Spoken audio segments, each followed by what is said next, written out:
You're listening to the Holistic Lifestyle Guide podcast, the show that guides you on your holistic lifestyle journey to a healthy body, mind, and soul aligned with nature. Hello, and welcome to episode number 36 of the Holistic Lifestyle Guide podcast. In this episode, I'm going to be talking about easy meditation methods for beginners. So everyone has heard that meditation is one of the things that you can do for your health that benefits you in so many ways. So why doesn't everyone do it? One of the biggest reasons is because most people can't stop their minds from spinning long enough to get any benefits from meditation. But that actually isn't the goal. It's not the goal to stop your mind. We cannot stop our thoughts. It's just not humanly possible. This is a myth that trips people up, anybody who attempts to meditate the correct way.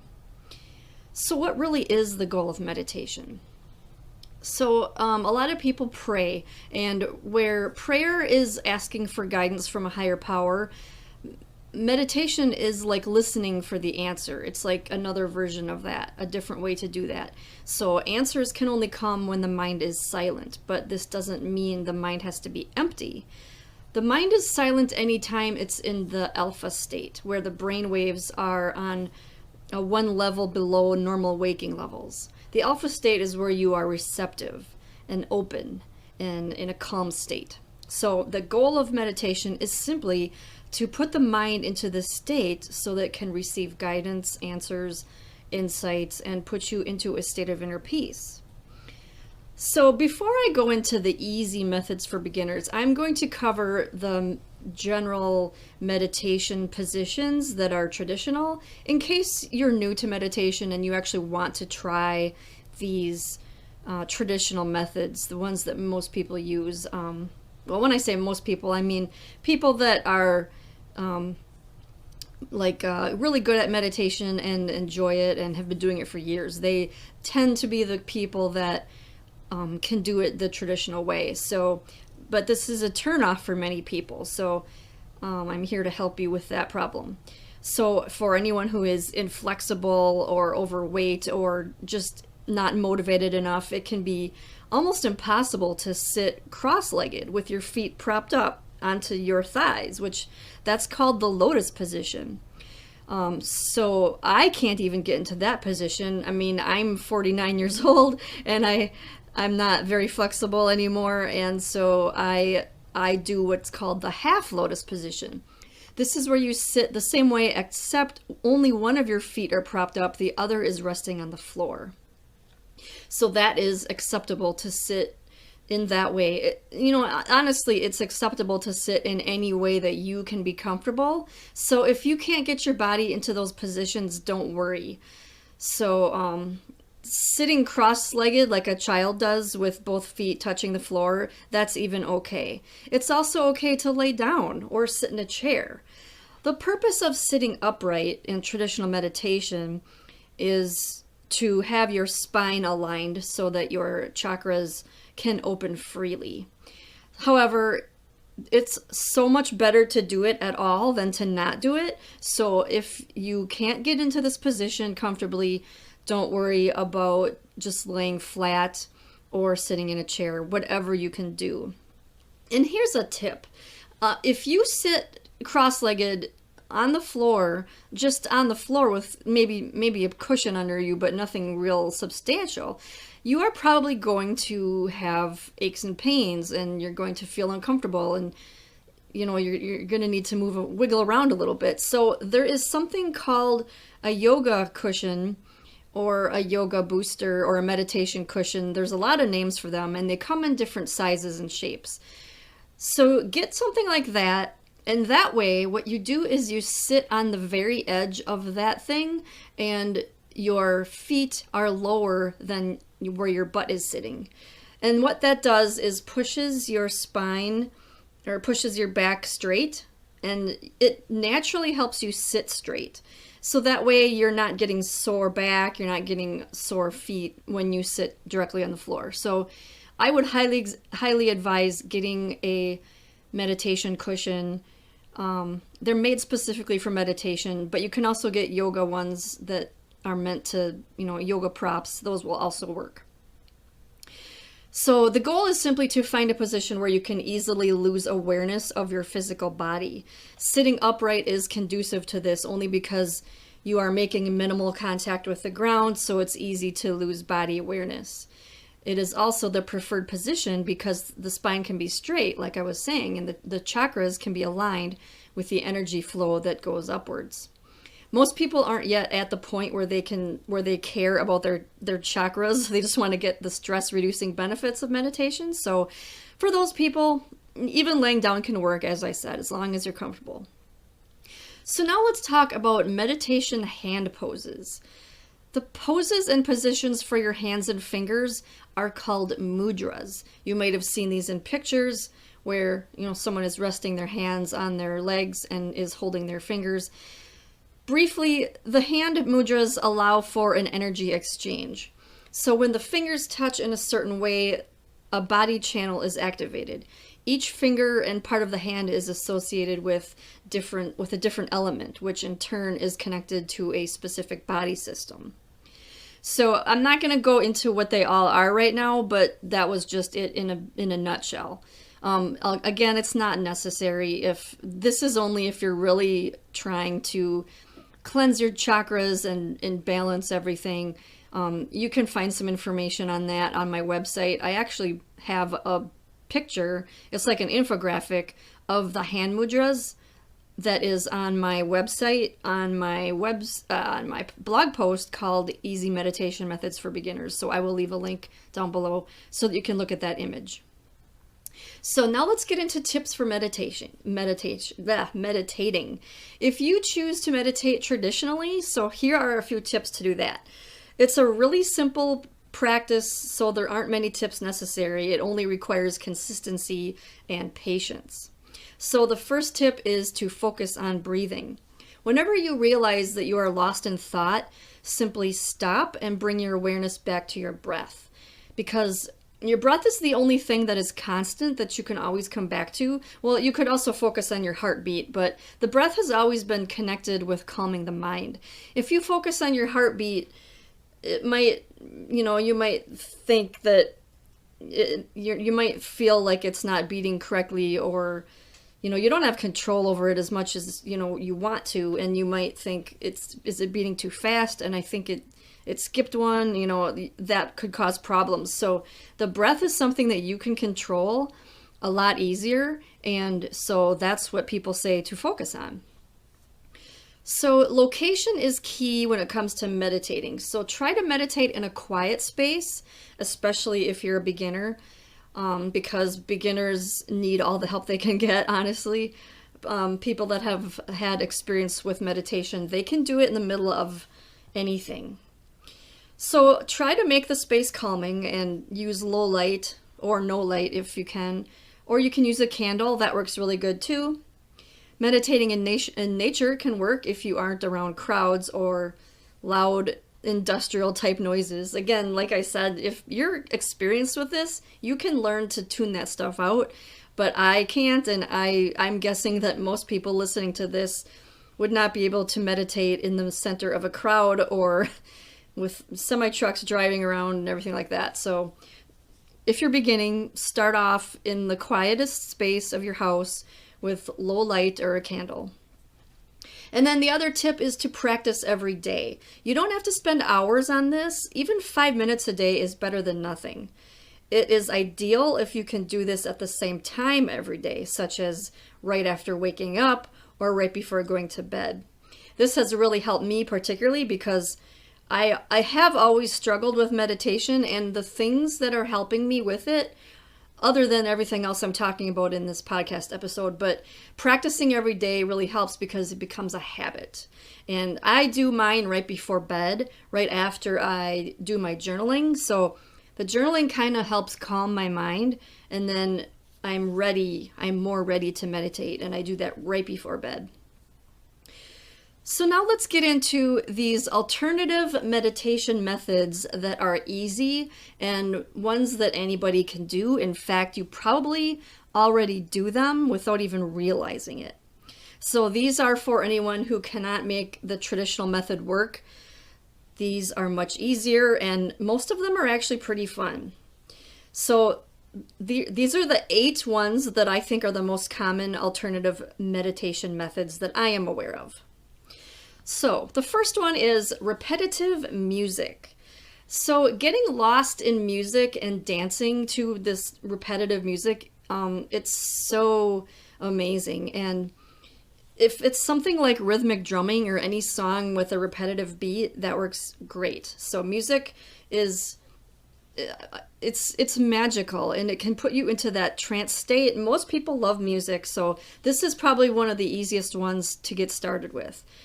So music that is longer in length works better. So if it's a typical 3-minute radio song, that's probably not going to work. What you're going to want is something that's at least 5 minutes, if not 10.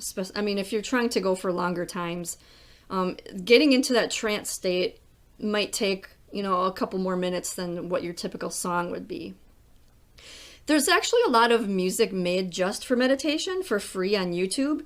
You can use any song you love, really, but if you listen to something uplifting and longer and something without lyrics, it's easier to slip into that trance-like state of the alpha state. So check out YouTube. There's a plethora of meditation songs and music, and even guided meditations, which I'll get into in a minute. The next one on my list is 5 senses awareness. So in this, you're going to go through all of your 5 senses and identify everything in your environment. For example, let's say you were sitting in your backyard. You would go through and name everything you can see, then go through everything you can hear, and go through all the 5 senses that way.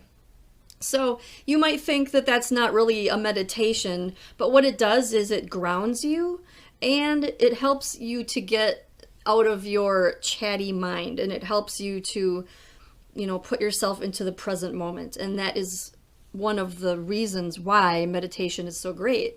I mean, you're getting yourself into the present moment. You're not listening to your thoughts so much as processing the senses, what your senses are taking in.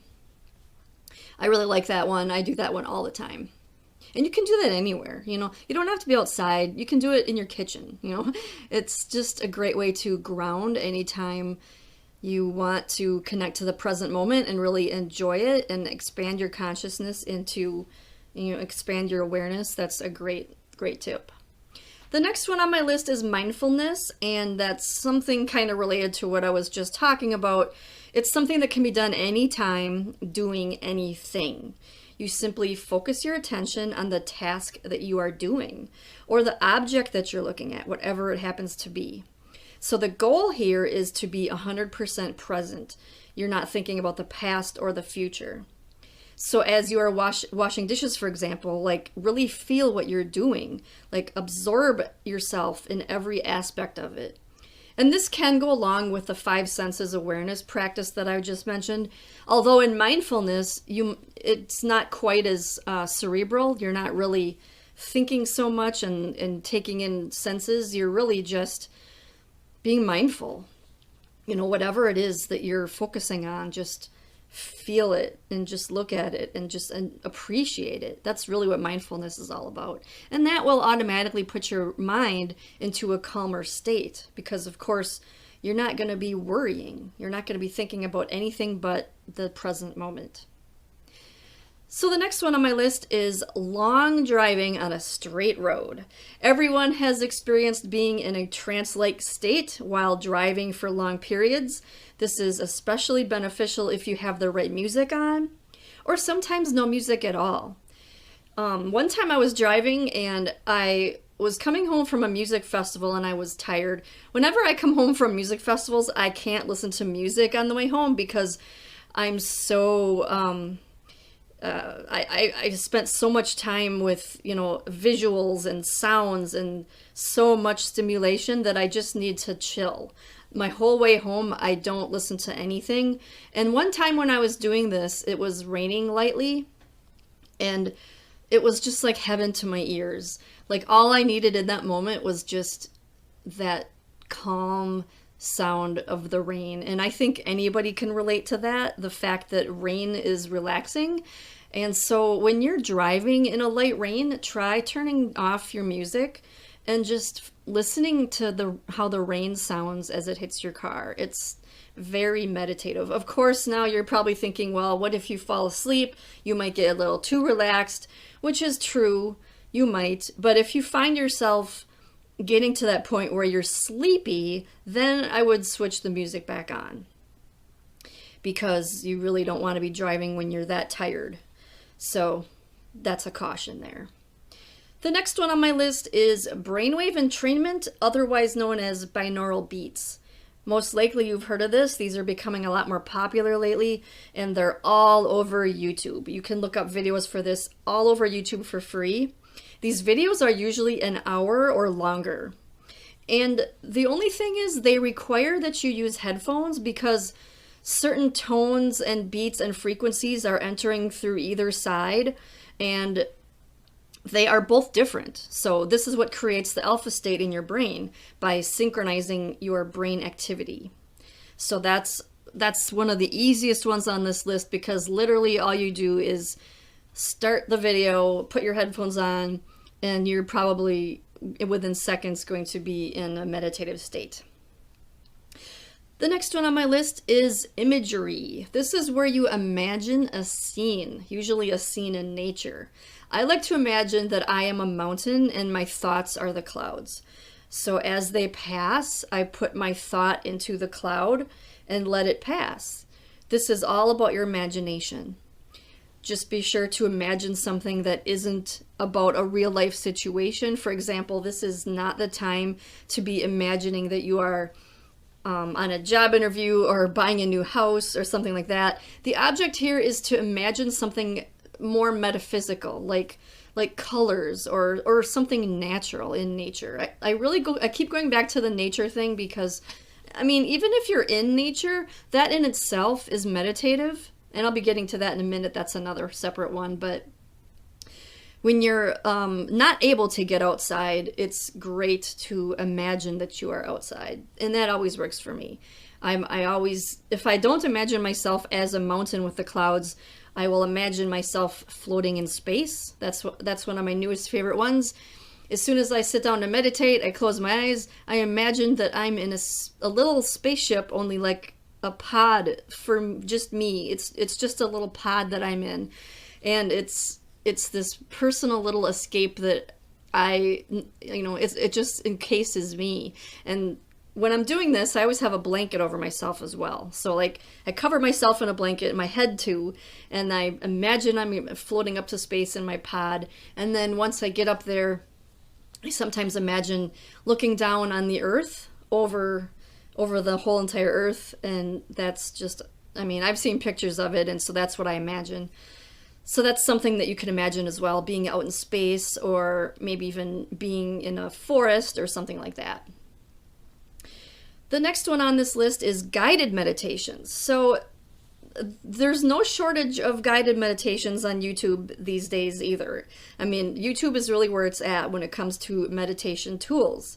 So there's no instructions needed, since each video will tell you exactly what to do and what to imagine. So this is why these are perfect for the true beginner, or anyone who needs to have something to listen to in order to meditate. I do guided meditations sometimes when I feel like my imagination's not quite working right. Sometimes, depending on the foods you've eaten or how your day was, you just might not be able to focus. You might not be able to visualize. I've heard that Buddhist monks will not eat onions or garlic because they will make the mind cloudy and not able to focus on visualizations, and it makes it harder for them to meditate. I love onions and garlic, so I eat them almost every day, so I guess I can't really say if I've noticed a difference with that, because I haven't stopped eating those things for longer than a couple days, I guess. But if that's something you want to try, go ahead. But I think it's just much easier to do guided meditations, because it's so much easier to envision something when somebody is walking you through it. And that counts. It's not like it's cheating. You really are meditating, even if it's listening to somebody's voice telling you what to imagine. So the last one, we're to the last one already, and that is nature. Just being out in nature. It's so meditative. There is a thing called forest bathing that has been scientifically proven to reduce stress and calm the mind. So you've probably noticed, if you're having a bad day, that just going outside can instantly transform your mood. Going for a quick walk in nature, or even just looking out your window, it can work wonders. So that is something that you can do even if you work in a building that has windows. If you're able to sit by a window and look outside for a minute or two here and there, or during your break, or if you can get outside on your break, oh, that's actually the best, when you can sit outside in nature on your break. So forest bathing is something that not everybody can do, for the fact that a lot of people live in metropolitan areas that are not even close to any nature at all. I mean, how many people live near a forest, an actual forest? So there's a lot of like state parks, like national parks, things like that. There's local parks that they're not quite a forest, but you know, you might see some really, really thick trees somewhere in your neighborhood. Even if there's like a walking path that leads to some woods, that's okay too. But I think for it to be actually forest bathing, you need to be immersed in it, where it's like on all sides of you, and wherever you look, you see trees. So that's something that not everybody can do to that extreme, but again, do what you can. And sometimes sitting by water helps. Water is, you know, probably as good as trees when it comes to that. And if you can get both, even better. So there's really not much out there that does exactly what nature does. It's just amazing. So that's the end of my tips for easy meditation methods. So I want to say that if you are looking for a workbook to work through these, I actually have a meditation workbook that goes through each of these things that I mentioned, and it gives you like a little journal section where you can, you know, keep track of how well it worked for you, and it gives a little like a recap of all of these things that I talked about, so you don't have to worry about taking notes or remembering. It's all in the workbook, and that's on Etsy, and it's only a couple dollars. You can download it instantly and print it, and you can do all these things that I'm saying. So if you're interested in that, check out the link in the show notes, and that will bring you right to Etsy to download that. So that's this week's episode of the Holistic Lifestyle Guide podcast. Don't forget to join me next week for another episode. Thank you so much for listening.